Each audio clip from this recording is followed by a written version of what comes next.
Whether you're a private citizen, an international business leader, or simply someone eager to stay on top of the latest news, this book is a great way to get caught up on the most recent developments in the worlds of international business, tax, politics, and social affairs. Go to morningmusings.com and order your copy today. Don't drink acid. Hello, this is Reinhard von Hennigs. This warning is rather easy, but if you don't know that you're being served acid, what can you do? This is what happened to a gentleman in Tennessee when he went to a Cracker Barrel store, ordered next to his food some water, and was served with exactly that, acid. He immediately had a burning sensation and suffered eventually serious internal physical injuries, including corrosion in his mouth and esophagus, which is a permanent injury. Cracker Barrel was now being sued, and the jury came back with a verdict for $4.3 million for compensatory damages, in addition to $5 million for punitive damages, so a total of $9.3 million. Yes, this amount may be reduced due to the Tennessee law on civil damages, so at the end it may be lower, but here are the takeaways.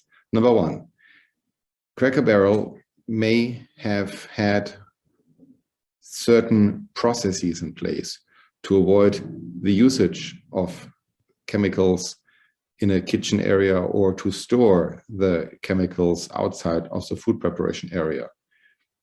The customer was served Ecosan, which is a corrosive chemical, and I have no idea how this ended up in the drinks, but a standard protocol from an advisory point of view may avoid an injury to happen like that. Store the chemicals outside of the reach of the food server. Number two, the individual initially requested $150,000 for medical damages, for lifelong damages, and certain future medical expenses. It reminds me of the case with McDonald's, where Stella Liebeck also wanted just a fair compensation for what she suffered, and at the end there was a much higher verdict out. Which leads me to the next conclusion. If you are subject to a lawsuit, it may be a good idea to evaluate the long-term damages and the higher awards possible, and reaching an earlier settlement in order to avoid the big numbers. At the end, I will track it down to figure out whether the 9.3 are really being paid or being reduced, but most important, check before you drink. Who is the third largest gaming company in the world? Hello, this is Reinhard von Hennigs, and the answer is Microsoft.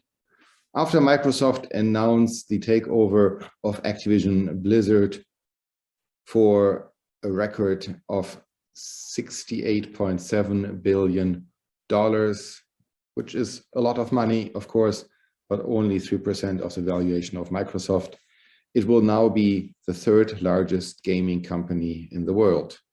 Third largest because Tencent and Sony are still larger, but in the acquisition, now Microsoft will own the franchises of Activision, Blizzard, Warcraft, Diablo, Overwatch, Call of Duty, and Candy Crush, in addition to the global esport activities like Major League Gaming. Activision at this time has about 10,000 employees worldwide in the different studios. Why is it interesting for Microsoft? While the shareholders may get a better answer than the public, my takeaways are the following. Number one, gaming is money. So the gaming industry is one of the fastest growing sectors, and this is a great attempt of Microsoft to find its stake in this market. Number two, business growth is in a certain way limited when people spend more time in home offices and other facilities, adding lifetime, but also more gaming time. Number three, Microsoft developed a strategy of changing the Microsoft personality as early as the year 2020. At that time, Microsoft integrated a whole area into their Xbox world Star Wars, Yeti, and others more. However, my takeaway today is companies change, life changes, the world changes, but only those companies who adjust to a changing in the world are able to be profitable in the future. Don't be the Nokia or don't be the BlackBerry. Microsoft is up to something which is gaming, and this is promising for a company which is maybe a company of the past, but with the gaming as a future. How much sugar is in a lemonade? Hello, this is Reinhard von Hennigs, and the question about sugar and the lemonade would be a pretty easy one. If life gives you lemons, make lemonade, you add some sugar and some water and you're done with it. Not so.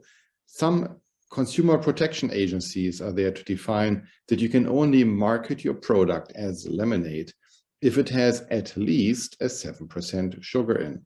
Well, why would you buy something with less sugar than it would be too lemony? In reality, there's a startup company out called Lemonade, and they're trying to sell it with only 5% sugar, and it's tasty, it's good, people like it. But not so the consumer protection agencies. They prohibited them from using the word lemonade. What does it mean in practical terms? After a long battle, everybody agreed they could use it, they could sell it, they could even call it lemonade, but they need to put a sticker on the bottle, which identifies it as little sugar in the bottle. How much of a consumer protection that would be to have a label to say, warning, attention, too little sugar to be true. Here are my takeaways. If you have a product which is using less than what's customary, label it accordingly. You remember some morning musings ago, I talked about the Ritter Sport chocolate, which was in a similar trouble that they didn't put enough sugar in to be really called chocolate. Number two, if you have a scenario where you're deviating from the norm, use the strategy of calling something with less, whatever it is, here in this case, less sugar, as a marketing tool rather than as a toy to be upset. Because at the end, we all know it. If life gives you lemons, make a lemonade and look for sugar, but at least